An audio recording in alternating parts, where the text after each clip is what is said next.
नमस्कार, 7+ हेडलाइंस में आपका स्वागत है। मैं हूं रजनी अनुभव। आइए सबसे पहले नजर डालते हैं आज की प्रमुख सुर्खियों पर। कांग्रेस ने लोकसभा चुनाव के लिए जारी किया घोषणा पत्र।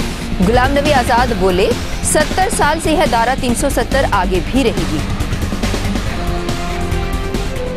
उधमपुर और सुंदरबनी में बोले अमित शाह, महबूबा और उमर चाहते हैं अलग प्रधानमंत्री, लेकिन बीजेपी ये होने नहीं देगी।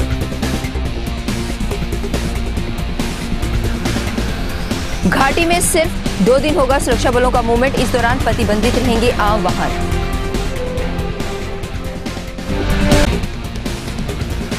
बनिहाल कार धमाके में शोपियां के 3 युवक हिरासत में, सुरक्षा बल पूछताछ में जुटे। पीओके में पाकिस्तानी विमानों की हलचल पर अलर्ट, भारतीय लड़ाकू विमानों ने पुंछ में लगाई गश्त। और जम्मू पुंछ संसदीय क्षेत्र में पहले चरण में 20 लाख से अधिक मतदाता करेंगे मतदान, इंटरनेट से जुड़ेंगे 1150 मतदान केंद्र। अब समाचार विस्तार से। लोकसभा चुनाव से ठीक पहले जम्मू कश्मीर एक बार फिर से चर्चा में है।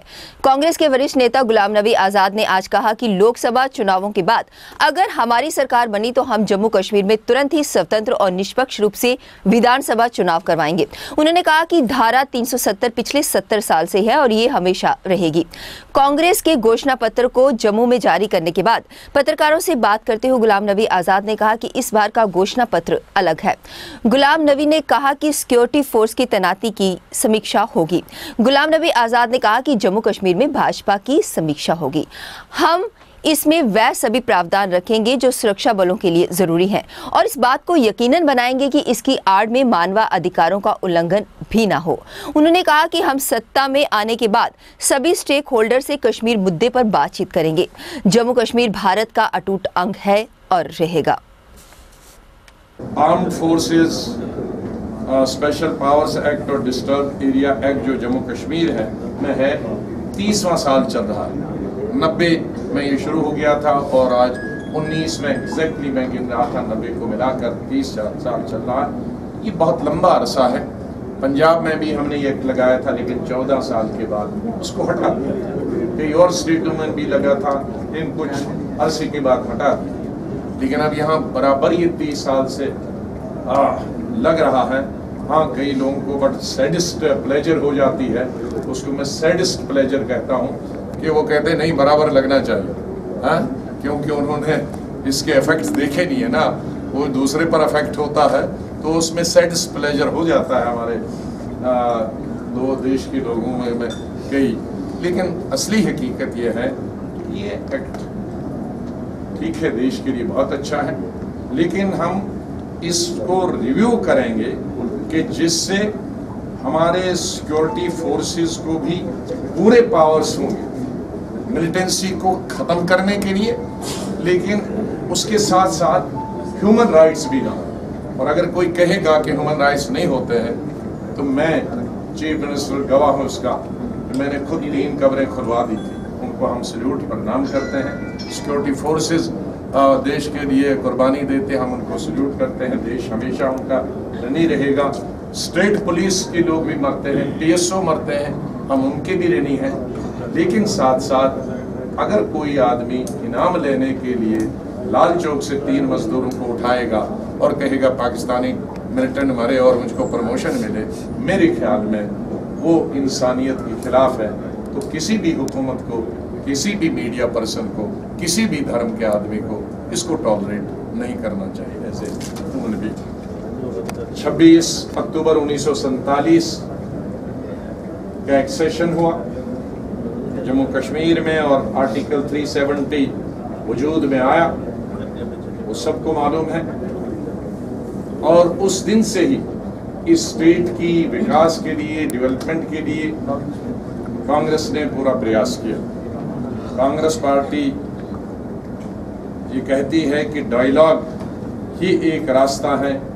जम्मू कश्मीर के तीनों खित्तों के लोगों की जो एस्पिरेशंस है उसको पूरा करने और एक इज्जत वाला ऑनरेबल सोल्यूशन निकाले जो तीनों खित्तों को सेटिस्फाई करेगा और वो डायलॉग ही एक रास्ता।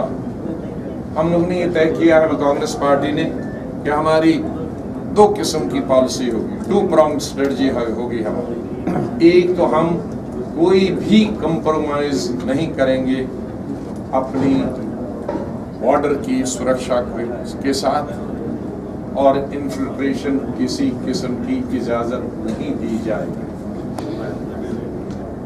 और दूसरा ये होगा कि बड़ी ईमानदारी के साथ हम जम्मू कश्मीर और लद्दाख के अवाम के दिल जीतने का प्रयास करें।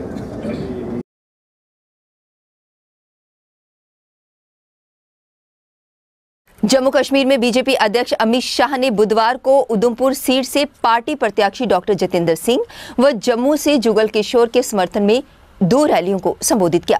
ये रैलियां राजौरी जिले के सुंदरबनी के ठंडा पानी व उधमपुर के सुभाष स्टेडियम में हुई। जम्मू कश्मीर में शाह का ये पहला चुनावी दौरा था। इस दौरान उन्होंने कांग्रेस, नेका और पीडीपी पर जमकर निशाना साधा। साथ ही कांग्रेस के मैनिफेस्टो पर भी कई सवाल उठाए। अमित शाह ने अपने संबोधन में कहा कि यदि आप नरेंद्र मोदी सरकार चुनते हैं तो अगले 5 वर्षों में हम देश से हर एक घुसपैठिए को बाहर निकाल देंगे। घुसपैठिए हमारे देश को दीमक की तरह खा रहे हैं। अमित शाह ने आगे अपने संबोधन में कहा कि महबूबा और उमर चाहते हैं कि जम्मू कश्मीर में अलग प्रधानमंत्री और राष्ट्रपति हो, मगर जब तक बीजेपी है हम ये होने नहीं देंगे। उन्होंने कहा कि उमर अब्दुल्ला कहते हैं कि मोदी 35A को ना छुए वरना जम्मू कश्मीर में अलग प्रधानमंत्री बनाना पड़ेगा। उन्होंने कहा कि उमर अब्दुल्ला कान खोलकर सुन ले, जब तक भाजपा है जम्मू कश्मीर को देश से कोई अलग नहीं कर सकता। अमित शाह ने कहा कि वह राहुल बाबा से सवाल पूछना चाहते हैं कि नेका कांग्रेस के चुनावी सहयोगी है। नेका के प्रत्याशी पाकिस्तान जिंदाबाद के नारे लगा रहे हैं। राहुल देश की जनता को स्पष्ट करे कि पाकिस्तान जिंदाबाद के नारे लगाने वालों के साथ कांग्रेस अपना संबंध रखती है या नहीं। अमित शाह ने कहा कि अफस्पा को हटाने का दबाव पड़ने पर भाजपा ने पीडीपी के साथ गठबंधन तोड़ दिया था। एक झटके में भाजपा ने अपना निर्णय लिया था। वहीं दूसरी तरफ कांग्रेस अपने चुनाव घोषणा पत्र में अफस्पा को हटा देने की बात कर रही है। इसके लिए कांग्रेस को शर्म आनी चाहिए। उन्होंने कहा कि अफस्पा को कोई भी नहीं हटा सकता। भाजपा सरकार चट्टान की तरह सीमा की रक्षा करने वाले जवानों के साथ खड़ी है। कांग्रेस पार्टी ने अपने चुनाव घोषणा पत्र में देशद्रोह कानून हटाने की बात कही है। देश के टुकड़े करने की नारेबाजी करने वाले कांग्रेस के लिए सही है। कांग्रेस को एक बात समझ लेनी चाहिए कि इस देश के अंदर भारत माता के टुकड़े करने के नारे लगाने वालों को नहीं छोड़ा जाएगा। उनका स्थान केवल जेल में है।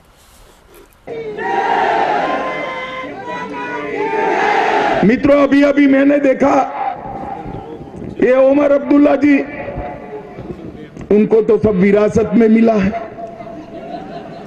वो कहने लगे कि मोदी 35A को मत छुइए वरना जम्मू कश्मीर में एक और प्रधानमंत्री बनाना पड़ेगा। क्यों भाई, आप बना दोगे क्या? आप बना दोगे और आप बनाओगे और हम बैठे रहेंगे? उमर अब्दुल्ला, कान खोलकर सुन लो, भारतीय जनता पार्टी की सरकार है। अरे अगर हम विपक्ष में भी है ना तो जम्मू कश्मीर को हिंदुस्तान से कोई अलग नहीं कर सकता। हमारी जान पर खेलकर हम जम्मू कश्मीर को बचाएंगे। और मैं कहना चाहता हूं आज जम्मू कश्मीर की धरती पर से, उमर अब्दुल्ला जी कान खोलकर सुन लो, महबूबा जी कान खोलकर सुन लो और उनके सरपरस्त राहुल बाबा भी कान खोलकर सुन ले। कान खोलकर सुन लो, जम्मू कश्मीर के अंदर अलग प्रधानमंत्री देखने के आपके सपने भारतीय जनता पार्टी है तब तक कभी सफल नहीं होने वाले हैं, कभी सफल नहीं। आज राहुल बाबा को मैं इस जम्मू की, उधमपुर की, ये वीरों की भूमि पर से एक सवाल पूछना चाहता। ये आपके सहयोगी है, ये जो नेशनल कॉन्फ्रेंस है आपकी चुनावी सहयोगी है। उनके एक प्रत्याशी नारे लगाते हैं पाकिस्तान जिंदाबाद। मैं राहुल बाबा को पूछना चाहता हूं, आप देश की जनता के सामने स्पष्टता करिए, ये पाकिस्तान जिंदाबाद के नारे के साथ कांग्रेस अपने आप को संबंध पाती है या नहीं पाती है। अगर आपका कोई लेन देन नहीं है तो क्यों एनसीपी के साथ अभी भी आपका समझौता टिका है? अरे हमने तो, हमारे डेप्यूटी चीफ मिनिस्टर दो यहां बैठे थे, देश की सुरक्षा का सवाल आया, अब सपा को डाइल्यूट करने का हम पर दबाव आया, कुर्सी को यूं छोड़कर निकल गए, महबूबा की सरकार को हमने गिरा दिया। और एक और ये भारतीय जनता पार्टी के कार्यकर्ताओं ने अब सपा के मुद्दे पर सरकार छोड़ दी, और दूसरी ओर एक कांग्रेस पार्टी के नेता, शर्म आनी चाहिए। चुल्लू पर पानी लेकर डूब मरो अंदर। अपने मैनिफेस्टो के अंदर कहते हैं कि अब सपा को हम डाइल्यूट कर देंगे। अरे मुंगेरी लाल के सपने मत देखो, ये नरेंद्र मोदी सरकार है, अब सपा को कोई डाइल्यूट नहीं कर सकता। बहुत धन्यवाद। भारत माता की। जम्मू कश्मीर में सुरक्षा बलों की मूवमेंट पर सरकार ने एक बड़ा फैसला लिया है। नेशनल हाईवे पर हफ्ते में 2 दिन सुरक्षा बलों का मूवमेंट होगा। इन 2 दिनों के दौरान सार्वजनिक और निजी वाहन पूरी तरह से प्रतिबंधित रहेंगे। किसी भी आपात में जिला प्रशासन एवं पुलिस मिलकर कर्फ्यू के दौरान अपनाए जाने वाले नियमों का पालन करने की अनुमति देगा। सुरक्षा बलों पर पुलवामा जैसा हमला होने की आशंका के मद्देनजर ये फैसला लिया गया। सुबह 4 बजे से लेकर शाम 5 बजे तक हाईवे सिर्फ सुरक्षा बलों के काफिले के लिए ही खुलेगा। 31 मई 2019 तक ये आदेश पूरी तरह से प्रभावी रहेगा। बारामूला से श्रीनगर और इसके बाद काजीकुंड, बनिहाल, रामबन और उधमपुर तक वाहनों की मूवमेंट पर प्रतिबंध रहेगा। इससे पहले केंद्रीय गृह मंत्री राजनाथ सिंह ने भी ऐसा ही आदेश दिया था। बावजूद इसके 30 मार्च को पुलवामा जैसा हमला दोहराने की कोशिश की गई। लगातार सूचनाएं आ रही हैं कि आतंकी संगठन पुलवामा जैसा हमला करने की फिराक में है, खासकर अब जबकि हर रोज चुनाव ड्यूटी को लेकर सुरक्षा बलों की मूवमेंट हो रही है, तो ये और भी चुनौतीपूर्ण हो चुका है। इसलिए अब सरकार ने ये फैसला लिया है। सूत्रों का कहना तो ये है कि रामबन, पुलवामा, श्रीनगर, बारामूला, कुलगाम, उधमपुर जिलों की संबंधित जिलों की पुलिस सुरक्षा बलों के काफिले के दौरान हाईवे पर तैनात रहेगी ताकि किसी वाहन को घुसने ना दिया जाए। दक्षिणी कश्मीर के शोपियां जिले में मंगलवार की रात को सुरक्षा बलों ने बड़ी कार्रवाई करते हुए 3 युवकों को हिरासत में लिया। सूत्रों की माने तो हाल ही में बनिहाल में हुए कार धमाके के सिलसिले में उनसे पूछताछ की जा रही है। जानकारी के अनुसार मंगलवार देर रात शोपियां के बेहिल गांव में सुरक्षा बलों ने कार्रवाई की। इस दौरान घरों की तलाशी ली गई और 3 संदिग्ध युवकों को हिरासत में लिया गया। एक पुलिस अधिकारी ने इसकी पुष्टि करते हुए बताया कि उनसे पूछताछ की जा रही है। ये पूछे जाने पर कि इसके पीछे क्या कारण है तो उन्होंने कहा कि वह इस समय ये नहीं बता सकते। बता दें कि सुरक्षा एजेंसियों ने सोमवार को जम्मू श्रीनगर हाईवे पर बनिहाल के पास सीआरपीएफ काफिले में पुलवामा जैसे हमले की दोहराने की साजिश करने वाले कार चालक आतंकी ओवैस अहमद अमीन को गिरफ्तार किया था, जो शोपियां का ही रहने वाला है। 30 मार्च को एक सेंट्रो कार से सीआरपीएफ के काफिले को निशाना बनाने की कोशिश की गई थी। भारतीय वायुसेना के लड़ाकू विमानों ने पुंछ की नियंत्रण रेखा के आसपास करीब आधे घंटे तक गश्त लगाई। इसके बाद एक बार फिर से पूरे क्षेत्र में दहशत का माहौल फैल गया। लोग पाकिस्तानी विमानों की घुसपैठ की आशंका के चलते सहम गए और अपने मोबाइल में उनके फोटो खींचने लगे। जानकारी के अनुसार भारतीय वायुसेना के 2 लड़ाकू विमानों ने बालाकोट सेक्टर से होते हुए मेंढर, कृष्णा घाटी, शाहपुर व पुंछ नगर के ऊपर से उड़ान भरी। ये करीब आधे घंटे तक आसमान में मंडराते रहे और उसके बाद लौट आए। सूत्रों के अनुसार नियंत्रण रेखा के उस पार पाक अधिकृत क्षेत्र में पाकिस्तानी लड़ाकू विमानों के उड़ान भरने की सूचना पर भारतीय क्षेत्र में घुसपैठ की आशंका को देखते हुए गश्त लगाई गई। वहीं सेना के अनुसार भारतीय लड़ाकू विमानों की गश्त एक सामान्य प्रक्रिया है। जम्मू पुंछ संसदीय क्षेत्र 4 जिलों जम्मू, सांबा, पुंछ और राजौरी में लगभग 20 विधानसभा क्षेत्रों में फैला हुआ है, जहां 11 अप्रैल को पहले चरण का मतदान होगा। मुख्य निर्वाचन अधिकारी जम्मू और कश्मीर के कार्यालय द्वारा उपलब्ध करवाए गए आंकड़ों के अनुसार कुल 20,485 मतदाता हैं। चुनाव के सुचारू संचालन के लिए अधिकारियों ने 1,932 स्थानों पर 2,740 मतदान केंद्र बनाए हैं। सुरक्षा की दृष्टि से संवेदनशील जम्मू कश्मीर में लोकसभा चुनाव को निष्पक्ष और पारदर्शी बनाने के लिए प्रदेश चुनाव आयोग ने 10% मतदान केंद्रों की वेब कास्टिंग की है।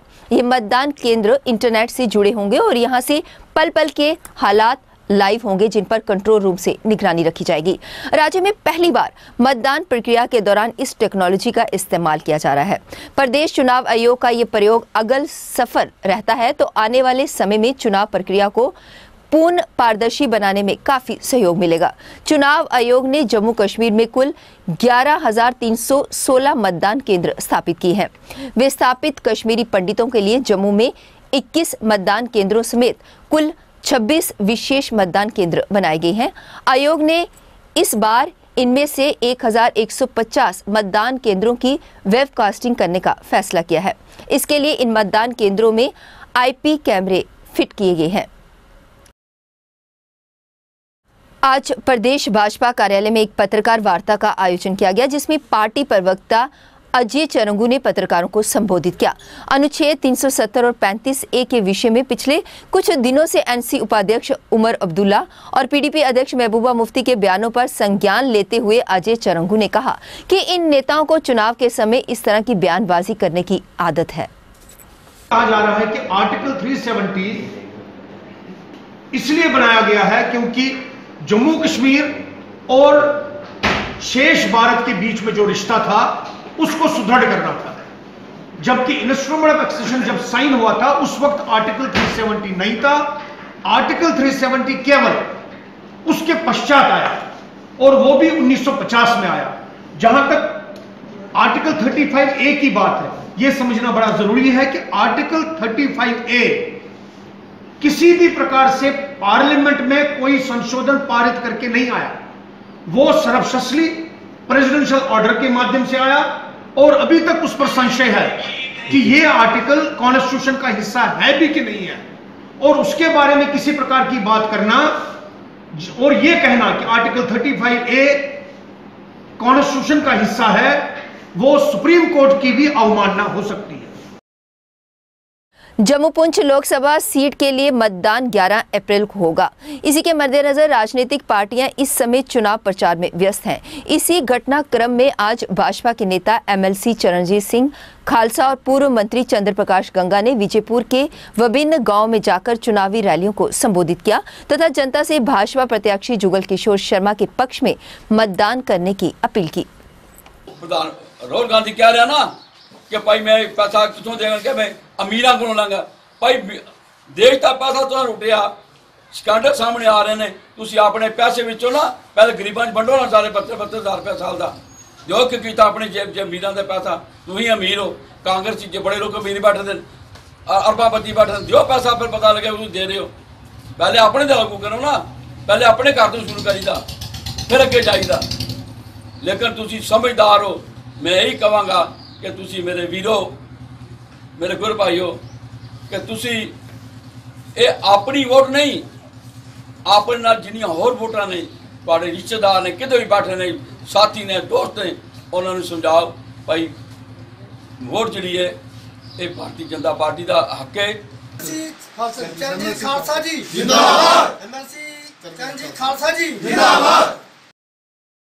लोकसभा चुनाव में जम्मू पुंछ सीट के आजाद उम्मीदवार बहादुर द्वारा जम्मू में एक प्रेस कॉन्फ्रेंस की गई, जिसमें उन्होंने जम्मू के लोगों से इस चुनाव में आजाद उम्मीदवारों को ही अपना समर्थन देने और उन्हें कामयाब करने की अपील की। उनका कहना था कि लोग पिछले चुनावों में सभी पार्टियों को आजमा चुके हैं, इसलिए अब उन्हें सोच समझकर काम लेना चाहिए और काबिल लोगों को सामने लाना चाहिए। मेरी सभी प्रांत जम्मू के वासियों से ये निवेदन है, ये प्रार्थना है कि हमें जागना है, हमें सोचना है कि हमें कैसा, अपने बच्चों का कैसा भविष्य चाहिए। साथियों, मेरी आप सभी से रिक्वेस्ट है कि पिछले 70 सालों से बीजेपी और कांग्रेस ने जम्मू कश्मीर के जैसे हालात बना दिए हैं। हमें उन हालात को ठीक करना है। हमें प्रांत जम्मू के अपने कैंडिडेट चुनने हैं जम्मू पुंछ क्षेत्र से टोटल 24 कैंडिडेट खड़े हैं। मेरी आपसे रिक्वेस्ट है कि बीजेपी और कांग्रेस को छोड़ के जो बाकी 22 कैंडिडेट हैं, उनमें चाहे कोई आज़ाद उम्मीदवार है, चाहे कोई क्षेत्रीय पार्टी है, आप सब लोगों का ये धर्म बनता है कि उन्हीं 22 में से आप अपने लोगों को वोट दें। उम्मीद फाउंडेशन के सदस्यों ने श्री माता वैष्णो देवी श्राइन बोर्ड की तरफ से माता वैष्णो देवी की अटका आरती फीस बढ़ाए जाने के मामले को लेकर जम्मू में प्रदर्शन किया और राज्यपाल से अपील की कि इस बारे में जो आदेश जारी किया गया है उसे वापस लिया जाए, क्योंकि इससे हिंदुओं की धार्मिक भावनाओं को ठेस पहुंची है और उम्मीद फाउंडेशन हिंदुओं के साथ इस जाति को कभी बर्दाश्त नहीं करेगी। प्रदर्शन का नेतृत्व फाउंडेशन के चेयरमैन सुरेंद्र सिंह गिल कर रहे थे। धर्म के नाम पे हिंदुओं को लूटना बंद करो। श्राइन बोर्ड की मनमानी नहीं चलेगी। गवर्नर साहब का अपील करना जेड़ा जाजिया टैक्स हिंदुओं पर लाया ऐसी जल्द को जल्द हटाया जा, क्योंकि साडा गरीब परिवार जेडे लोग आरती च बोना चाहते हैं अटका आरती दे ਉਹਦੇ पर ना पर इन्हें 2000 रुपया ਜਿਹੜਾ ਜਾਜ਼ੀਆ ਲਾਇਆ। गवर्नमेंट अगे साडी हथ जोड़ी अपील है, हथ जोड़ी अपील है, आने वाले टाइम हथ जोड़ी अपील नहीं होग। अस चाहते हैं कि जल्दी को जल्दी ये टैक्स खत्म किए यार। पोलिटिकल पार्टियां जी हिंदुओं के नाम पर दम पर दिया ना, उन्हें शर्म आनी चाहिए, उन्हें डुबिया मरिया नहीं चाहिए और हिंदुओं पर अत्याचार बर्दाश्त नहीं करते। श्राइन बोर्ड की मनमानी नहीं चलेगी। लोकसभा चुनाव को लेकर सिख नेशनल फ्रंट की तरफ से जम्मू में एक प्रेस कॉन्फ्रेंस की गई, जिसमें फ्रंट के अध्यक्ष सरदार वीरेंद्रजीत सिंह ने जम्मू कश्मीर की सिख बिरादरी से अपील की कि वह इस चुनाव में सिर्फ बीजेपी को ही वोट दे, ताकि केंद्र में फिर से बीजेपी की सरकार आए और नरेंद्र मोदी फिर से प्रधानमंत्री बन सके। भारतीय जनता पार्टी को वोट देंगे और भारतीय जनता पार्टी को कामयाब करेंगे, क्योंकि भारतीय जनता पार्टी ने सिखों के फेवर में एक नहीं अनेकों काम किया है। दूसरी तरफ कांग्रेस सिख विरोधी थी, सिख विरोधी है और सिख विरोधी ही रहेगी। जो उसने 84 में किया सिखों के साथ वो हम लोग भूले नहीं हैं। कांग्रेस वहीं पर नहीं रुकी, बल्कि जिन लोगों ने ये काम किए उनको उल्टी जो थी प्रमोशनें दी। और ख़ास करके अभी हाल ही में राहुल गांधी ने कमलनाथ को मध्य प्रदेश का मुख्यमंत्री बनाकर फिर सिखों के जख्मों के ऊपर नमक लगाने की कोशिश की है। इसलिए हम सब सिख ऑर्गेनाइजेशनों ने ये चीज़ फैसला किया है कि आने वाले चुनाव में हमारा एक मुश्त वोट जो है वो भारतीय जनता पार्टी को जाएगा। और हम पैंथर्स पार्टी डिस्ट्रिक्ट रूरल की तरफ से लोकसभा चुनाव के संबंध में जम्मू में एक प्रेस कॉन्फ्रेंस की गई, जिसमें इसके प्रधान राजीव महाजन का कहना था कि बीजेपी के जम्मू पुंछ व उधमपुर डोडा कठुआ सीट के उम्मीदवारों से पूछा जाए कि इन लोगों ने जम्मू के लोगों के लिए क्या किया है जो अब इन लोगों से वोट मांग रहे हैं। उन्होंने हैरानगी जाहिर की कि बीजेपी ने क्या सोचकर जुगल किशोर शर्मा व डॉक्टर जितेंद्र सिंह को फिर से अपना उम्मीदवार बनाया है। वार्ड नंबर 16 में आज उन बच्चों को वोटर आईडी कार्ड दिए गए जो 18 साल के हो चुके हैं और पहली बार वोट डालने जा रहे हैं। वोट डालने को लेकर इन बच्चों में बड़ा उत्साह बना हुआ है और उनमें ये जानकर खुशी की लहर है कि वह भी अब वोट डालने और अपना मनपसंद उम्मीदवार चुनने की श्रेणी में आगे हैं। और एक जो जूथ का वोट बना है, मेरा वोट मेरा अधिकार, हम जूथ को डोर टू डोर कैंपेन भी कर रहे हैं भाई अपना वोट अपने अधिकार अपने। इससे हमारे हिंदुस्तान में दो ही महत्वपूर्ण दान हुए, एक रक्तदान से हमारा किसी की ज़िंदगी बचा देता है और मतदान से अपना फ्यूचर आगे बढ़ा सकते हैं। किस कैंडिडेट को वोट दें ताकि जो हमारा फ्यूचर बना सके, जहाँ हमारे मोहल्ले की डेवलपमेंट कर सकते हैं। क्योंकि मैं 18 साल की हो रही हूँ और मेरा पहला वोट है जो मुझे डालना है, मैं उस इंसान को वोट डालूंगी जो उसके लाइक होगा। और एमएलए और एमपी में से मेरी चॉइस है कि मैं जिसको डालती हूँ हमारे देश की बेहतरी और आगे। लोकसभा चुनाव को लेकर बीजेपी जम्मू वेस्ट की तरफ से जम्मू में एक बैठक की गई, जिसकी अध्यक्षता बीजेपी जम्मू पश्चिम जिला प्रधान अयोध्या गुप्ता ने की।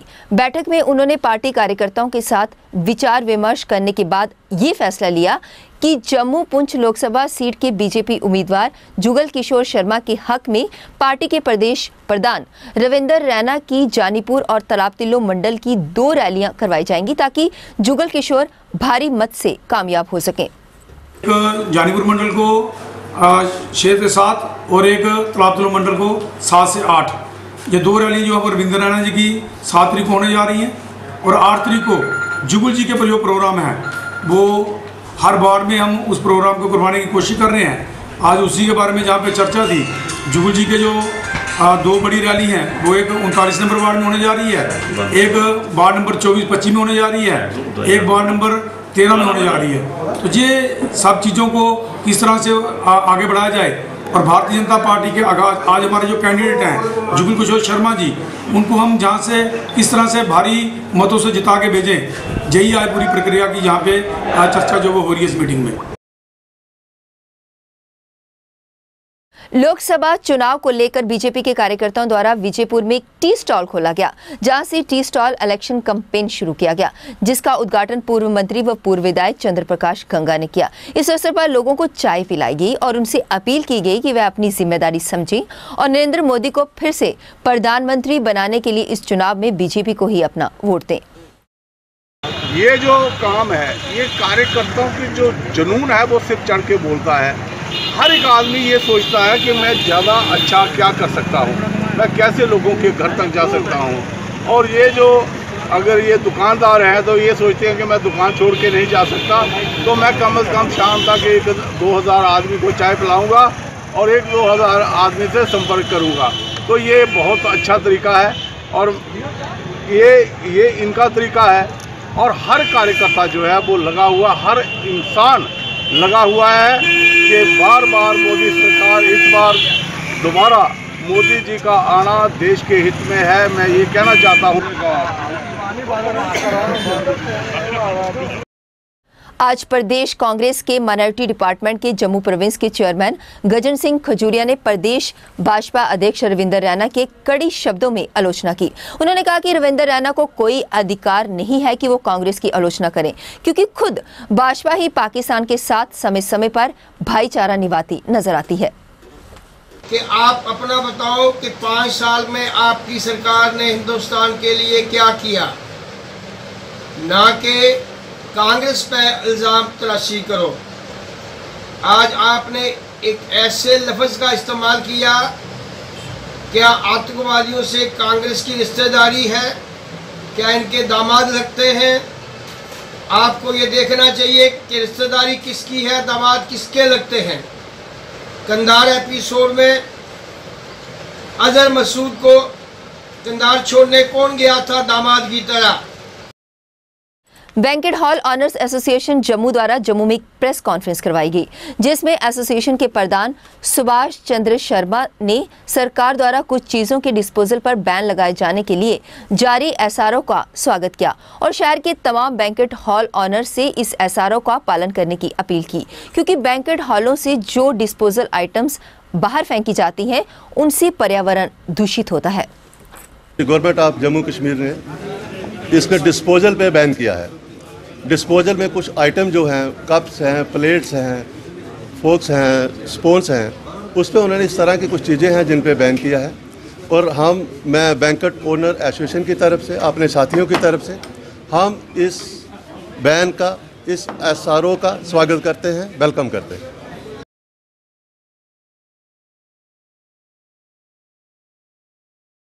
चेन्नई में बॉडी बिल्डिंग कंपटीशन में ऑल इंडिया लेवल पर 7वें स्थान पर अपनी जगह बनाने वाले जम्मू के अजीत सिंह जम्वाल का जम्मू में एक कार्यक्रम में सम्मान किया गया। इस अवसर पर समाज सेविका अदिति शर्मा ने उन्हें सम्मानित किया और कहा कि अजीत ने जम्मू का नाम रोशन किया है।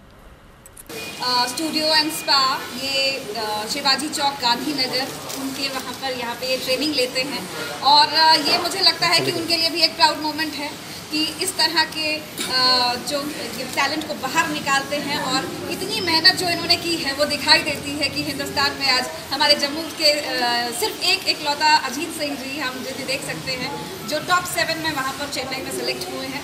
And I congratulate him, I congratulate 999 gym also. 3-4 time workout करता था अपना, मैं बहुत आज बिल्कुल लो कर दी थी मैंने इसमें ये नेशनल के लिए, इस मेडल के, इस पोजीशन के लिए मैंने बहुत ही मतलब बड़ा ही हार्ड वर्कआउट किया। तो मैं अपनी मेरी ये लाइफ का फर्स्ट कंपटीशन है जिसमें मैंने बहुत ही ज़्यादा हार्ड वर्कआउट किया बहुत ही ज़्यादा हार्ड वर्क होती है इसमें। यूथ की यही कहता हूँ कि अपने लिए 1 घंटा निकालो, सिर्फ 1 घंटा, क्योंकि फिटनेस बहुत ज़रूरी है आज के लिए। और जो मुझे 999 ने सपोर्ट दिया ना, ये मैं भूल नहीं सकता इसको। बहुत ज़्यादा सपोर्ट दिया मेरे को, बलजीत भैया, लक्की भैया, इन्होंने बहुत सपोर्ट किया मेरे को।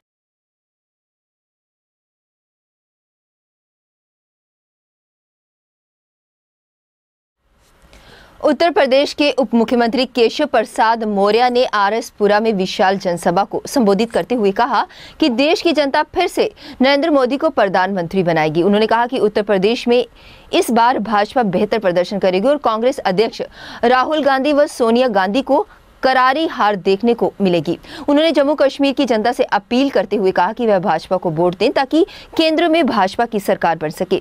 इस मौके पर भाजपा के जिला प्रधान ब्रिजेश्वर सिंह राणा, पूर्व विधायक गारूराम भगत, एमएलसी विक्रम रंधावा सहित पार्टी के कई कार्यकर्ता उपस्थित थे। 19 में हम 2014 से बड़ी विजय प्राप्त करने जा रहे हैं। जम्मू कश्मीर के अंदर भी कमल का फूल पिछले बार से अधिक मात्रा में खिलेगा, अधिक अंतर से खिलेगा। और जिस यूपी से मैं आता हूं, 2014 में हम 73 सीट जीते थे, इस बार 73 से अधिक सीटें जीतेंगे और मोदी जी के नेतृत्व में फिर से सरकार। इस माननीय नरेंद्र मोदी जी ने भी बोला है और मैं भी ये बोल रहा हूँ, डॉक्टर श्यामा प्रसाद मुखर्जी जी, एक देश में 2 प्रधान नहीं चलेगा, देश में एक प्रधानमंत्री होंगे और 2019 में नरेंद्र मोदी जी होंगे। जो इस प्रकार के सपने देख रहे हैं, उनके सपने कभी पूरे नहीं होंगे। जो अलगाववादियों का समर्थन करने वाली भाषा बोल रहे हैं, जो पाकिस्तान को समर्थन करने वाली भाषा बोल रहे हैं, उनको जवाब केवल जम्मू कश्मीर की जनता नहीं, देश की 130 करोड़ जनता देती।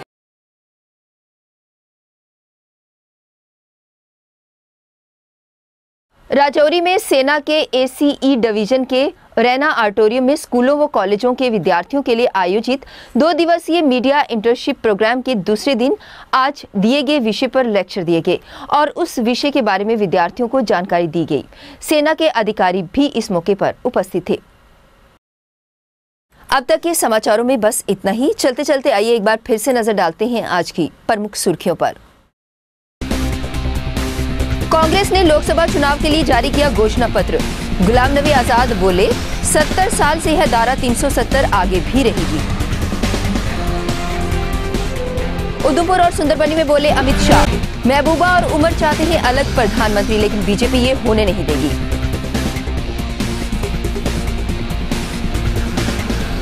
घाटी में सिर्फ 2 दिन होगा सुरक्षा बलों का मूवमेंट, इस दौरान प्रतिबंधित रहेंगे आम वाहन।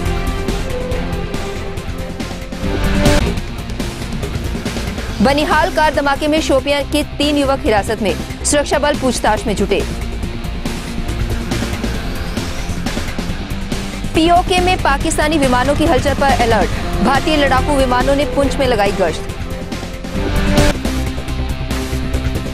और जम्मू पुंछ संसदीय क्षेत्र में पहले चरण में 20 लाख से अधिक मतदाता करेंगे मतदान, इंटरनेट से जुड़ेंगे 1150 मतदान केंद्र। अब तक के समाचारों में बस इतना ही। मुझे और मेरी पूरी टीम को दीजिए इजाजत और आप देखते रहिए 7+ चैनल। नमस्कार।